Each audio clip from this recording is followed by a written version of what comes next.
Well, here we are. These people are about to act out for you the story of Antigone. But before we begin, let's start with a bit of an introduction from the beginning of Antigone's father's, Oedipus's, story.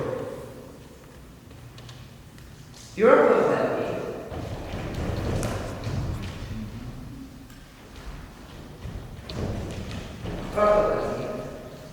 so the then king of Thebes, Laius,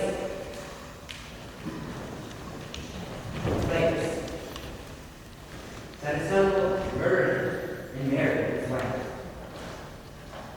In fear, Laius attempts to kill his infant son, who was saved. The now adult Oedipus was a happy man until he learned from the prophets. Tiresias, that he is destined to kill his father.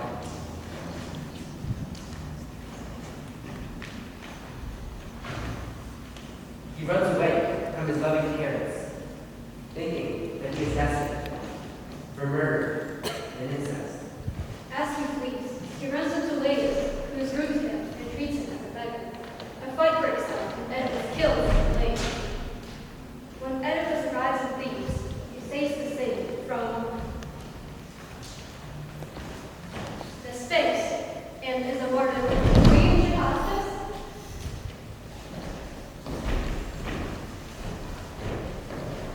Hand in marriage. They have 4 children.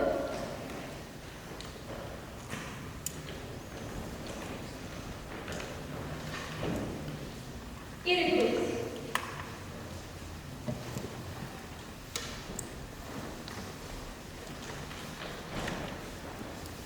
Polynesians.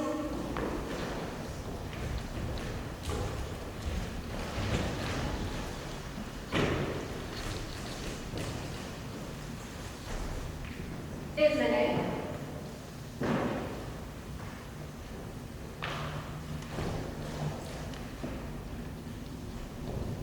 And Antigone. They then find out that Jocasta is actually Oedipus' mother and is now his wife and the mother of their children. Jocasta hangs herself, and Oedipus lives in disgrace.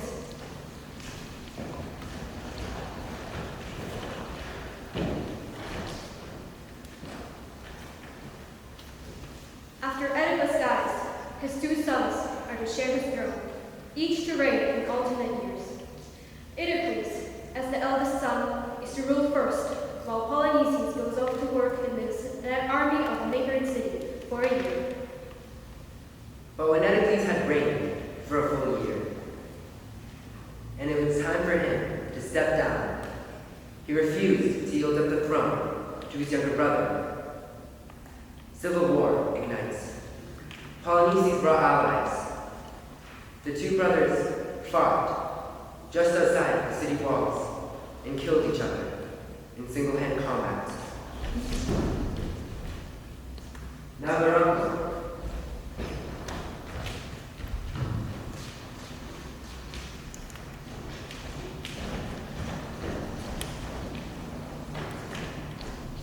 Creon, is king.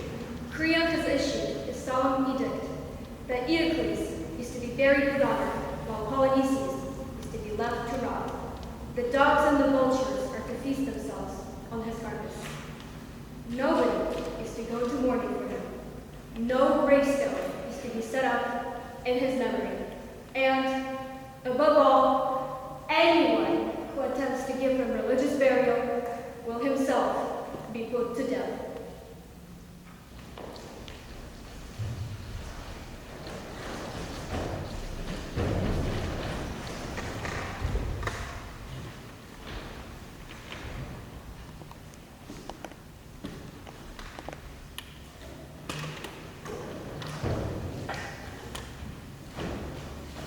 Now for our show.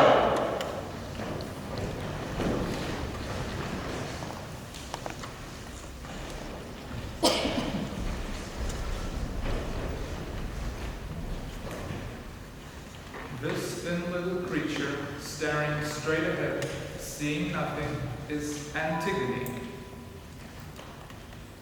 She's thinking. She's thinking that the instant I finish telling you who's who and what's what in this play, she will burst forth as the tense, sallow, willful girl whose family would never take her seriously, and who's about to rise up against Creon, her uncle, the king. Another thing she is thinking is this: Antigone is going to die. She is young. She would much rather live than die. But she has no choice, for when your name is Antigone, this is the only role you can play. From the moment the curtains went up, she began to feel this inhuman force whirling her out of this world, away from her sister, Ismene, whom you see standing and chatting with a young man. For all of us who stand here tonight, not least upset ourselves when we look at her, because we are not doomed to that tonight.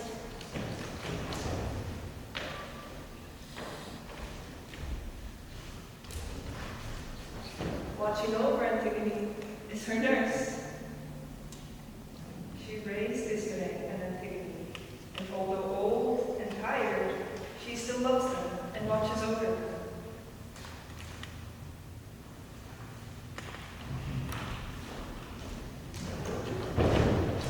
This young man is Haman. He's talking to the beautiful and naive Ismene, Antigone's sister. Haman is the son of King Creon. Haman and Antigone are engaged and married. You wouldn't have thought that she was his type. He likes dancing, competition, sports. He likes women too. Now look at Ismene. She's certainly more beautiful than Antigone. You wouldn't have thought that she would choose her over her sister. Well, There was a ball one night. Ismene wore a new evening frock. She was radiant. Haman danced every dance with her. And yet, that same night, before the dance was over, suddenly he went in search of Antigone and found her sitting there, alone, like that, with her arms clasped around her knees, and asked her to marry him. We still don't know how it happened. She looked up at him out of those solemn eyes of hers, smiled, sort of sadly, and said yes. That was all. The band struck up another dance. He didn't know it at the time, that the earth wasn't meant to hold the husband of Antigone, and that this princely distinction would earn him no more than the right to die sooner than he might otherwise have done.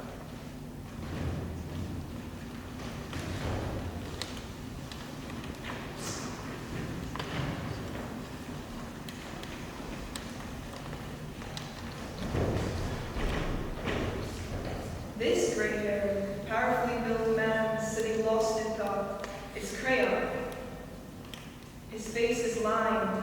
He is tired. He practices the difficult art of a leader of men. When he was younger, when Oedipus was king and Creon was no more than the king's brother-in-law, he was different. He loved music, bought rare manuscripts, was a kind of art painter. He would while away whole afternoons in the antique shops of this city of thieves. But Oedipus died. Oedipus's sons died, and Creon had to roll up his sleeves and take over the kingdom. Now and then, when he goes to bed weary with the day's work, he wonders whether his business of being a leader of men is worth the trouble. But when he wakes up, the problems are there to be solved. And like a conscientious workman, he does his job. this pale young man is the guard. He's not a bad sort. He does as he's told, mostly.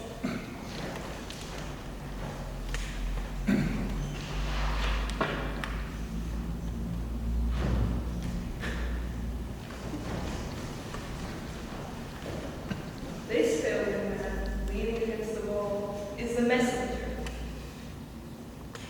Later on, he will come running in to announce that Haman is dead. He is the premonition of a catastrophe. That's what he is brooding over. That's why he won't mingle with the others. That's the lot. Now for the play.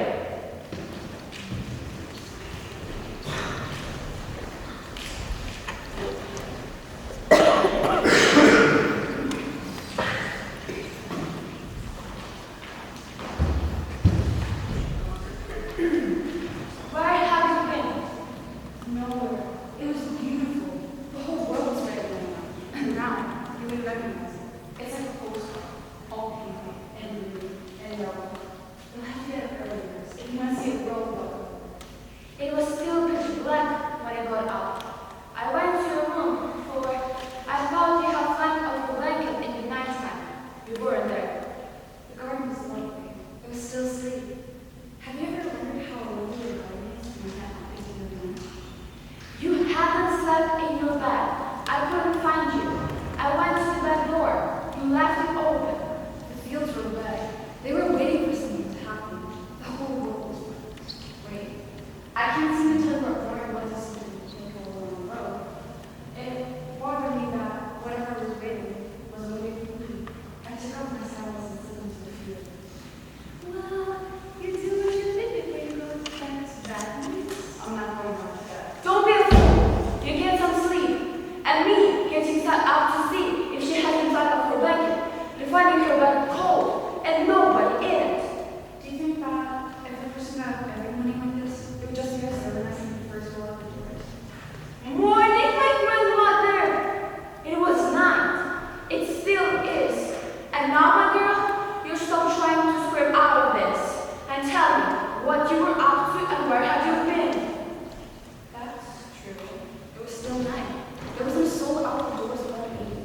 Who thought that it was morning? Don't you think it's marvelous to be the first person to wear it morning?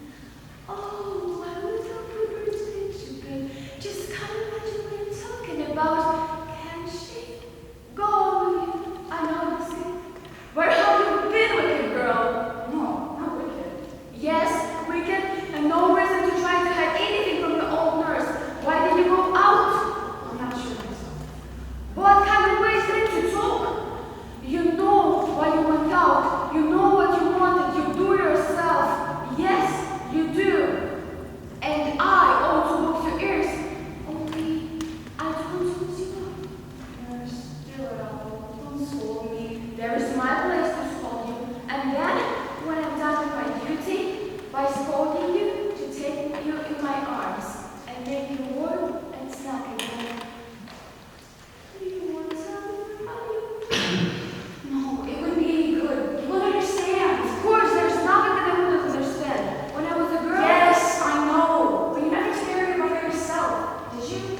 No, that's true. But I had to look after my sister's son and his mother. But It's not the same thing. Poor nurse, you're so kind to me. never mind that. You go wash your feet and go back to bed.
try to understand. Understand? The first word I heard out of any of you was that word understand. When did I understand that mustn't play with water? Cold, black, beautiful flowing water, who said still on the Palestine. Or with the earth, because the earth here is a little straw. When did I understand that nice children don't eat out of the air to shut ones, or give everything in their pockets to beggars, or run in the wind so fast they fall down, or want water when I'm starving, or when to go swimming when it's really too early or too late, merely because you happen to feel like swimming. Understand? I don't want to understand. There will be enough time when I'm old, if I'm ever old, but not now. He's the king. He's stronger than we are, and the whole city is with him. I'm not listening. Darling little sister. No, for heaven's sake, don't paw me, and don't just start sniffling. You say you thought it all out, the howling mob, the torture, the fear of death, but you made up your mind for you. Was that it? Yes. All right, there are certain excuses of any. Antigone, be sensible. It's all well for men to have ideas and to believe in them and to die for them, but you are a girl. Don't I know that I'm a girl? Haven't I spent my life cursing the fact I was a girl? Antigone, you have everything in the world to make you happy.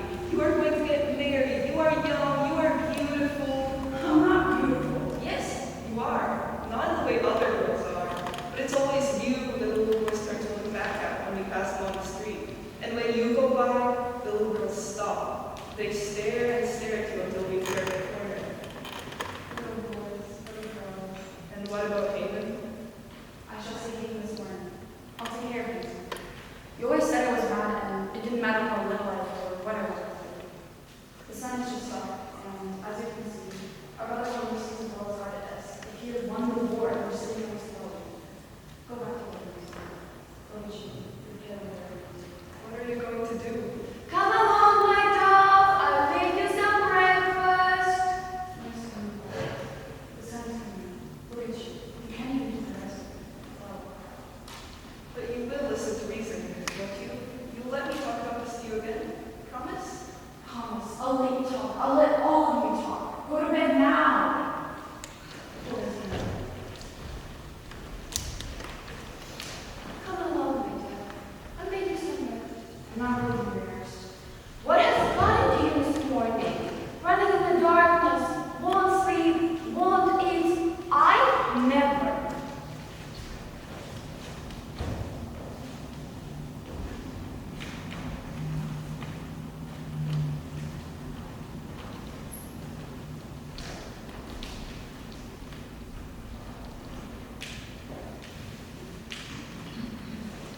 Forgive me for calling you last night. Forgive me for everything. I beg you to forgive me. You know that I've already forgiven you. It was hardly set the door.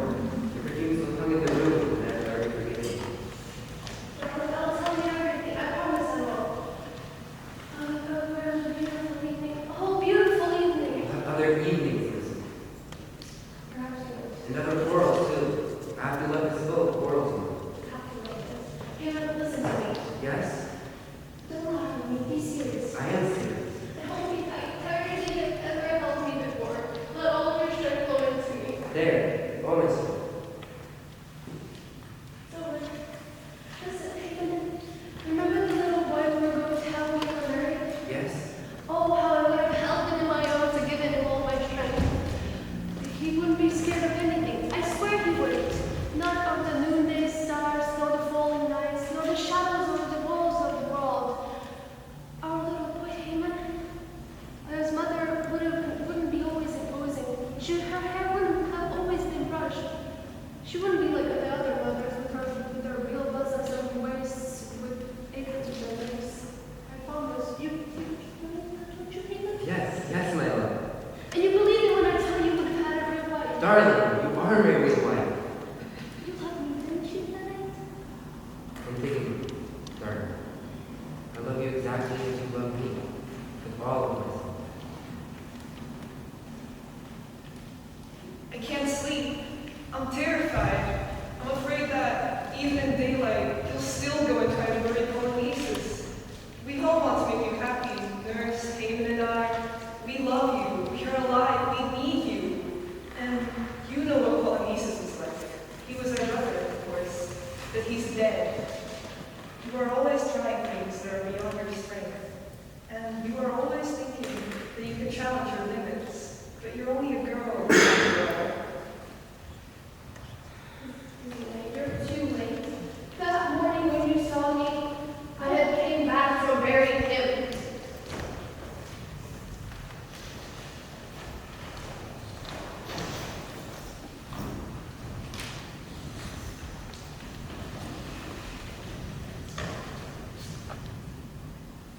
A private of the gods, you say?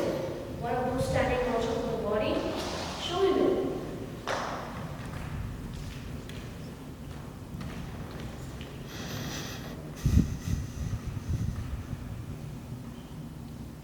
What are you doing here? It's like this, sir. As soon as it happened, he said, God to tell the king, sir. He won't know it straight away. So it does the point to see which one will come up and tell you about it. You see, before only one man will let it come. Because after all, the wonder with the body of the God, right? I mean, there are three of us. Aren't you, the God, the body? What's wrong with the body? Sir, I've been 17 years in service, volunteer, warded 3 times, 2 mansions, miraculously. I know my business and I know my place. I carry out orders. What's the matter with you, man? What are you shaking for? Sir, right is the corporal's job, sir. I was the commander for the corporal, but was supposed to go through only in June. Stop chattering and tell me why you're here. If anything has gone wrong, I'll break all 3 of you. Sir, I swear I was giving my eye on that body.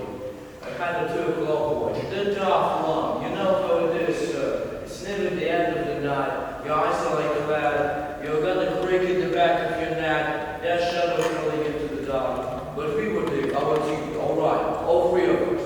Anyone who says he was asleep is a lie. First one, it was too cold. Second, all right. So I turned around to look at the body. I wasn't 10 feet away from it, but that's how I am. Listen, sir. I was keeping my eye. Listen, sir. It was me. I was the one. You let her was yell. Whoa, what's the matter? What's the matter? Sir, somebody has been there and buried it. Oh my god, was there anything to indicate who might have done it? Not a chance, sir. Maybe I heard which chance, sir. It's got to be hoped for, but the earth was got all over the place like the Bristol usually do. Are you sure? It couldn't have been just a dog scratching on the earth. No, no. Not a thing, sir. Maybe I heard a footstep. I can't swear to it. Anyhow, our corporal looked straight into search and found a shovel, a kid shovel, no bigger than that. So we thought maybe a kid. A kid? I broke the back of the rebellion, but like a snake, it's coming together again. Polynesian friends, blocked by my orders at the backs of the teams, the leaders of the mob, stinking of guardian and allied to endless princes. Their kid? I can imagine what their kid is like. Their kid, a white, baby-faced killer, creeping under the night with a toy shovel under his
A child, since we can't hope to keep this to ourselves, we shall have to be the first to give out the news. And then after that, we shall have to be the first to clean up the mess. A child? Can't believe it.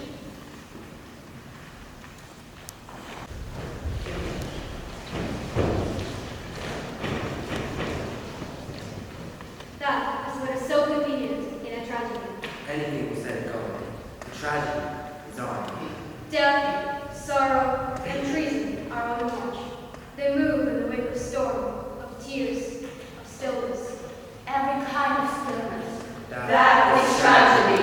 Tragedy is clean, it is restful, it is flawless. In a tragedy, nothing is in doubt, and everyone's destiny is known. That makes for tranquility. Tragedy is restful, and the reason is that hope, that foul, deceitful thing, has no part in it. There isn't any hope. You're trapped. The whole sky has fallen on you, and all you can do about it is shout. Don't mistake me. I said shout. I did not say moan, whisper, or complain. That you cannot do. But you can shout aloud. You can get all those things said that you never thought you'd be able to say, or never even knew you had it in you to say. And you don't say these things because it'll do any good to say them. You know say better than that. You say them for their own sake. You say them because you learn a lot from them. The play is on. Antigone has been caught. For the first time in her life, Antigone will be able to be herself.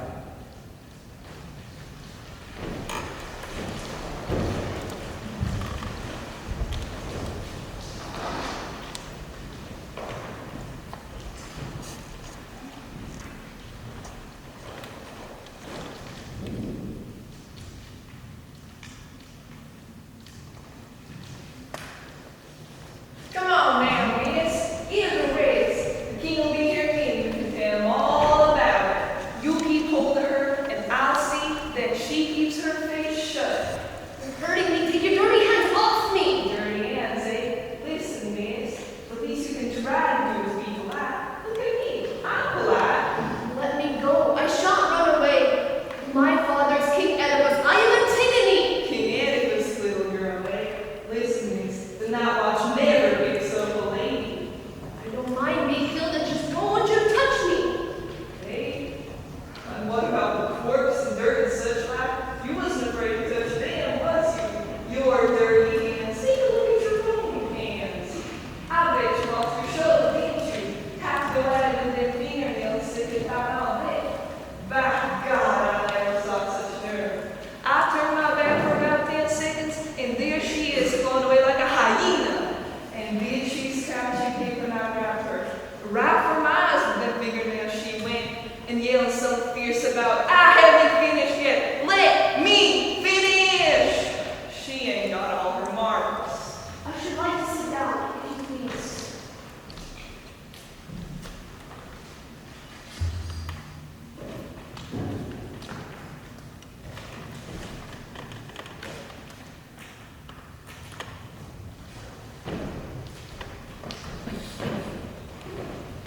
This is true.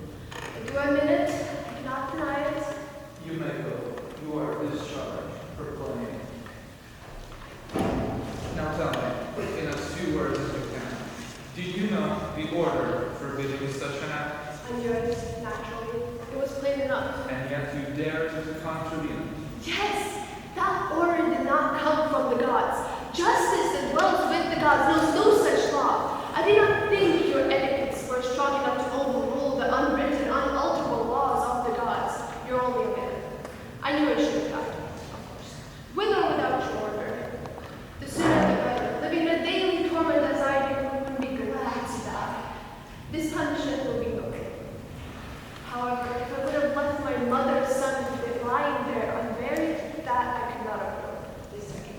Does that seem foolish to you? Or is that you're foolish to judge yourself?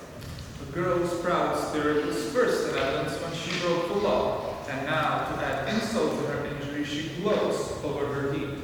But as I live, I shall not have her flout my orders with impunity.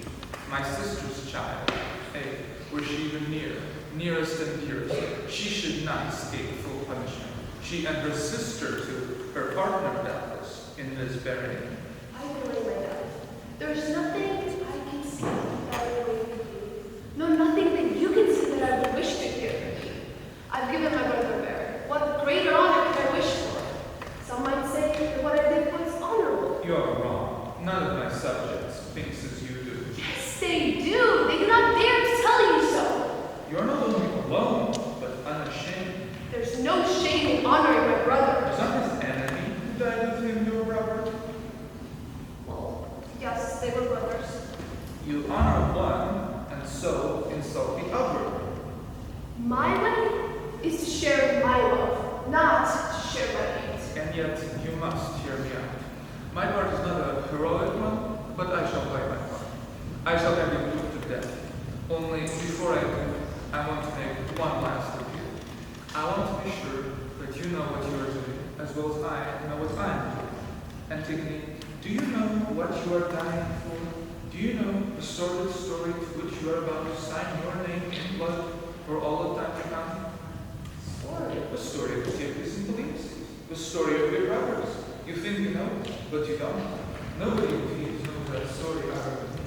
And it occurs to me this afternoon that you have a right to know this too. It's not their story. You'll see. Tell me first, what do you remember about your brothers? They were older than you, so they must have looked down. They were big and I was small. They were boys and I was small. You didn't know why exactly, but you knew they were making your mother unhappy. You saw her in tears over them, and your father was like the rage. I was with your father was taken. Police, having lost a lot of money counting, asked him to settle the debt. When your father refused, the boy raised his hand and told him a vile name. It's a lie. He struck him in the face with his fist. It was pitiful. His father sat his desk with his head in his hands. His nose was weak. He was weeping in anguish. And in the corner of your father's study, police stood, sneering. It's another lie. When did you last see police alive? You were 12 years old. That's true, isn't it? Yes, that's true. Now you don't like it. Elvis was too cheap to have a boy locked up. Police was about to go off and join the Argyle Navy. And as soon as he reached Argos, the attempts upon your father's life began. One after another, men slipped into thieves from Argos for the purpose of assassinating. And every killer we caught always ended by confessing who had put him up to, who had paid him to try it. And it wasn't only police, but the Tigris too. Yesterday, I gave the Tigris a state funeral. Today, the Tigris is a saint and a hero in the eyes of all thieves. The whole city turned out to bury him. School children emptied their saving boxes by weeks. Old men quavering, hypocritical voices glorified the virtues of the great-hearted brother, the devoted son, the loyal prince.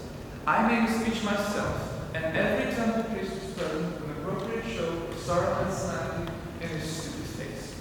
And military honors were awarded to the dead. Well, what else had I done? People had taken sides in the Civil War. Both sides couldn't be wrong. That would be too much. I couldn't have made them swallow the truth. And this is the whole point of my story. Eteocles, that virtuous brother, was just as rotten as Polyneices. That great-hearted son had done his best to procure the assassination of his father. That loyal prince had too offered to sell out Thebes to the highest bidder. Funny, isn't it? Polyneices lies rotting in the sun, while Eteocles is given a hero's burial and will be housed in a marble vault. Yet I have absolute proof that everything that Polyneices did, Eteocles did too. They both engaged in selling out Thebes, and they both engaged in selling out each other, and they died like the cheap gangsters they were, over a division of the spoils. But as I told you not long ago, I had to make honor out of money. Why do you tell me all of this? Wouldn't that be better to let you die victim than have seen story?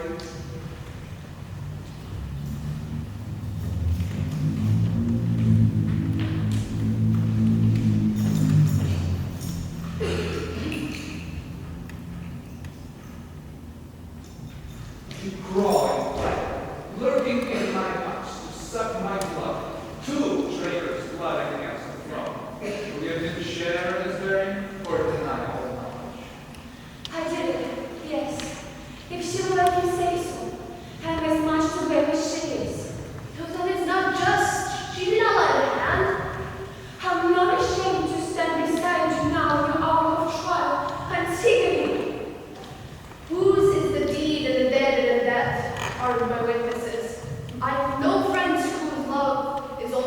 words. Oh, sister, sister, let me share that. Share in the tribute of all of that is that.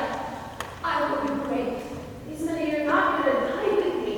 You will not take care of what you did not touch. Only one death is enough. How can I bear to live without you? You chose life, like the Judas, my time.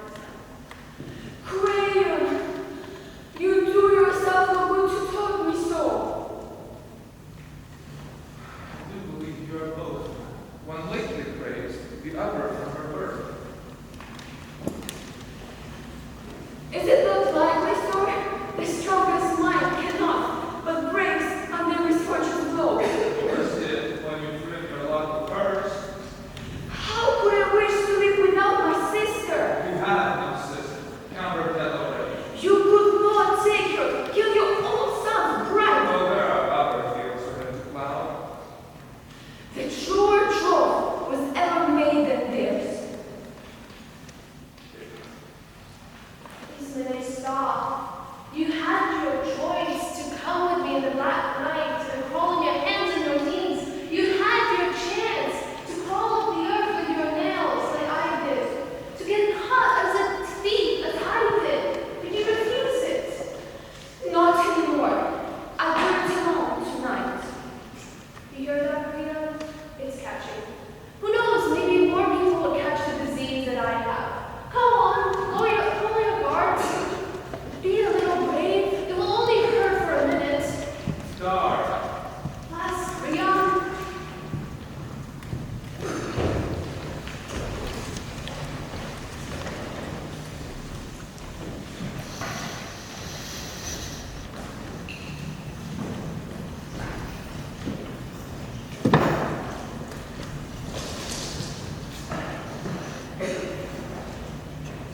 Son, you have heard the thing? Our final judgment on your late betrothal? No of your words, I hope. Still Francis by the everything, my son? I am your son, sir. I am ruled by your wise decisions. I shall always obey. I value no good marriage without your own good guidance. Rightly said, my son. Your father's will shall have your heart's first place. Only for this the fathers pray for sons. Do not be fooled, my son, by the lusts and wiles of a woman. No wound strains deeper than love that is turned to hate. This girl's an enemy. Away with her, I go to the law, and will never betray. At least of all for a woman. Better to be beaten by a man than let a woman get the better of us. Father, man's wisdom is the gift of heaven, the greatest gift of all. I neither am nor wish to be clever enough to prove you wrong. Though all men might not think the same as you do, so I have to be your watchdog. I hear whispers spoken in the dark. On every side, I hear voices of pity for this poor girl, doomed to the cruelest death imaginable for doing an honorable action. Bury your brother, who was slain in battle, rather than leaving him for dogs from all and carry the birds in pet. Has she not rather earned a crown of gold? Such as we see the talk about the town. So I ask you to think if there could not be some other way. It is no shame for the wisest man to mourn when he's wrong, to know what to yield. So as, on the margin of a flooded river, trees bent to the torrent live unbroken, while those who straight against it are snapped off. So Father, pause. Who decides for anger? I think, for what my young opinion's worth, is that good as it is to have infallible wisdom, since it's rarely found. The next best thing is to be able to listen to wise advice. There's something to be said, my lord, for his point of view, and for yours as well. There is much to be said for both sides. Indeed. Am I to take lessons at my time of life from a fellow of his age? It is no lesson you need to be ashamed of. It isn't a question of age, but of the right and wrong. Would you call it right to admire an act of disobedience? Not if the act were so dishonorable. What more this woman's action is honorable? The people of Thebes think not. The people of Thebes! Since when do I take my orders from the people of Thebes? Isn't that a rather childish thing to say? No, I am king, and responsible only to myself. A one-man state? What kind of state is that? Why? Does not every state belong to its ruler? You'd be an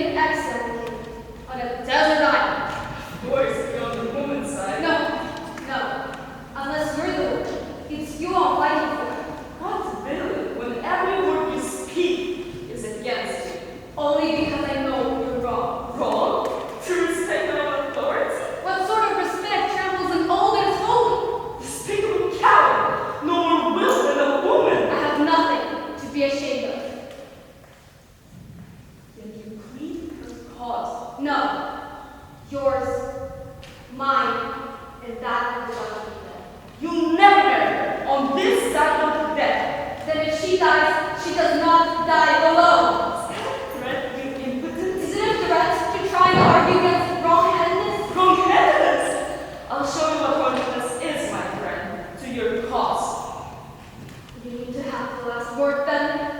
I do. And by all gods in heaven, I'll make you sorry for your impotence. Bring out the she-devil and let her die now, with the bridegroom nearby to see it done. That sight I'll never see, but from this hour shall you see me again. It is not my word, in a very passionate haste, and who shall say that your plan to that may do? Let him go. Let him rage, as never man has raged. He shall not save those women from their doom. You mean then, sire, to put them both to death? No, not whose hand was innocent. And what death do you condemn the others? I have her taken to a desert place where no man ever walked, and there, rolled up inside a cave, alive, with food enough to acquit ourselves of the guilt that else would lie upon our commonwealth. And there she may pray to death, because she loves, and ask for a release from him. What about love? That is a battle you cannot win. How can I match? You were out of your mind, Antigone. What have you done? She had to die. You must not let Antigone to die. We shall carry the scar of her death for centuries. She insisted. No man on earth was strong enough to persuade her. Death was her purpose. Whether she knew it or not, Polyneices was a mere pretext. When she had to give up that pretext, she found another one. The life and happiness who torture things and not worth possessing. She was bent upon only one thing, to reject life and to die. She is a mere child of Riga. What do you want me to do for her? Condemn her to live? The dignity has spoken, the story is all over peace. I won't save her now. Then we must find a way. Lock her up, say that she has gone out of her mind. Everybody will know it isn't so. The nation will say that I'm making an exception of her because my son loves her. I'm not. Colonel, we still give him time to get her out of things. Nobody knows the truth. It is calling for the blood. I can do nothing. Crayon, the boy will go mad. Who boy that loves her? Creon, the boy is wounded to death. We are all wounded to death. Empty the palace. Burn the gates.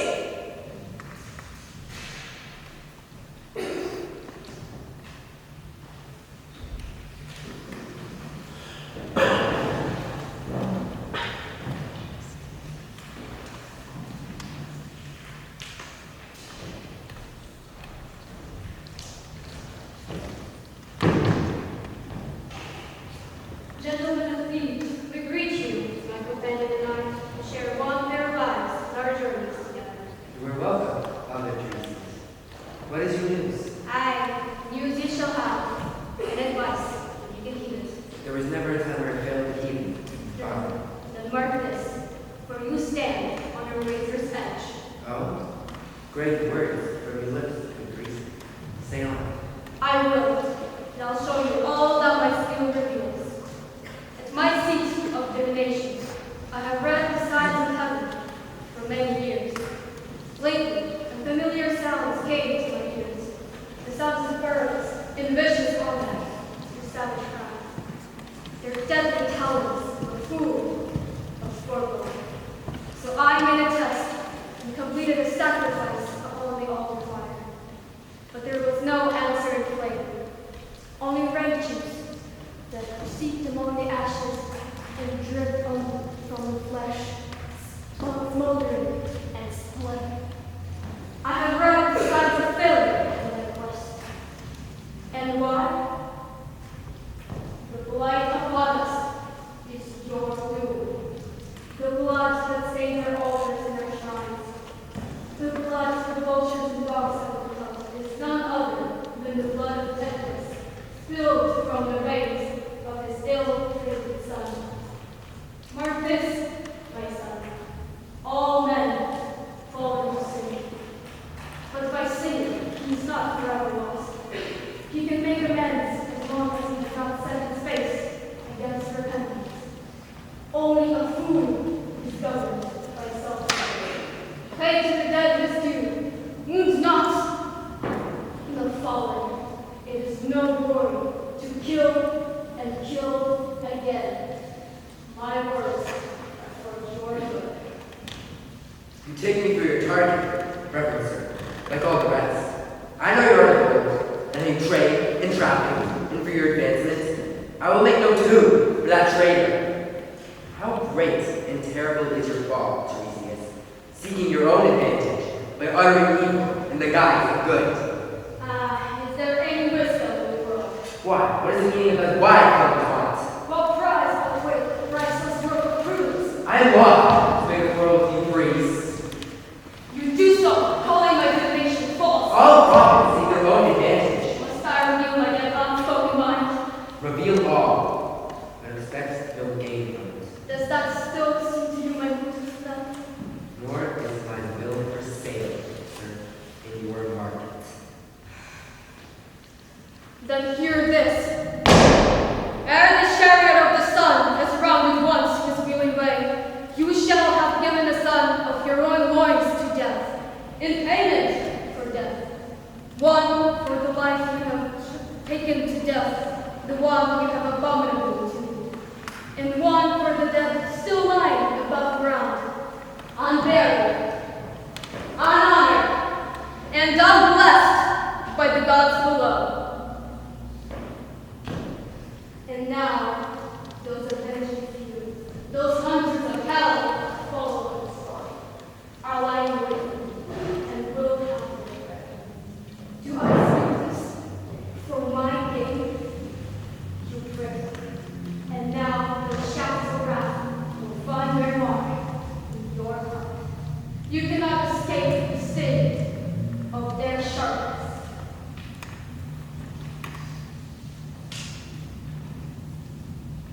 Lead me home, my boy. I'll let him rest heaven and danger when others school his mind with talk, and all your rules and the one who shall possess him. He has gone, my lord. He has prophesied terrible things, and for my part, I have never known his prophecies prove false. It is true enough. My heart is torn in two. It is hard to give way and defy the covenant of curse. Both ways are hard. If you will be advised of the world, And what must I do? Tell me, and I will do it. Release the woman from her rocky prison. Set up a tomb for him that lies unburied. Is it your wish that I consent to this?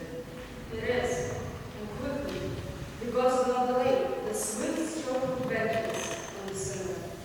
It is hard, but I must do this. Go, let your own hand, and no other. I will go this instant. My mind is remaining. I am a prisoner, and now I must set her free.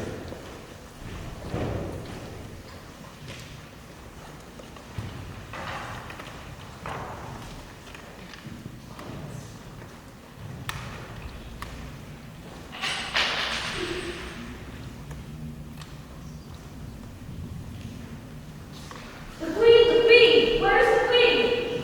What do you want with the queen? What do you have to tell the queen? News to break her heart. Antigone had just been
and he embraced Antigone, and then he lay down beside Antigone, embracing her in a great pool of blood.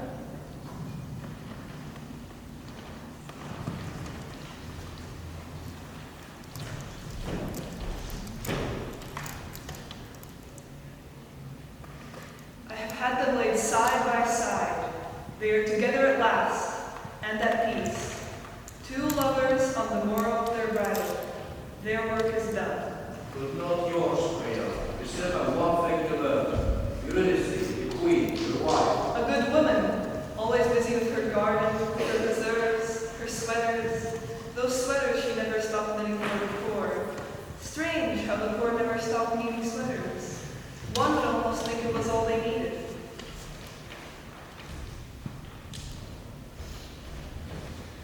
The poor infants are going to be called this winter crane.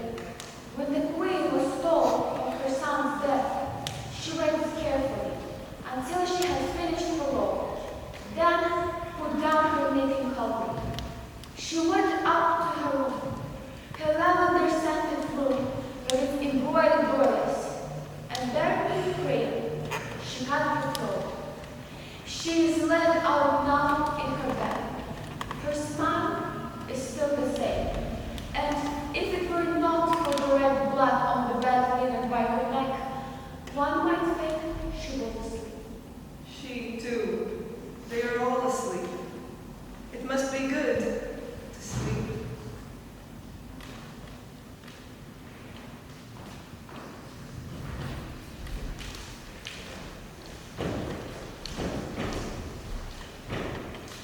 And now you're alone, Creole. Yes, all alone. Listen to me. They don't know it, but the truth is, there is work to be done, and a man can't just fold his arms and refuse to do it.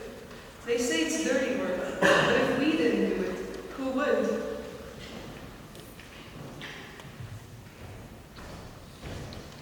I don't know, sir. Of course you don't. You'll be lucky if you never find out. What time is it? 5 o'clock, sir. What have we on at 5 o'clock? The cabinet meeting, sir. Cabinet meeting. Then we'd better go along to it.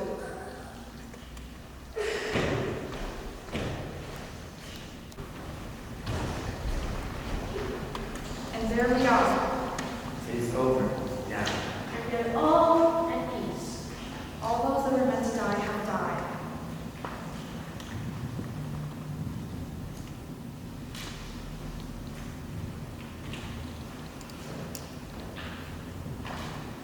Those who believed one thing, those who believed the other thing, even those who believed nothing at all, yet were all caught up in the black blood the way why.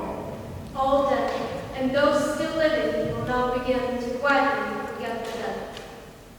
They won't remember who was who and which was which. It is all over now. Antigone's calm tonight. She has played her part.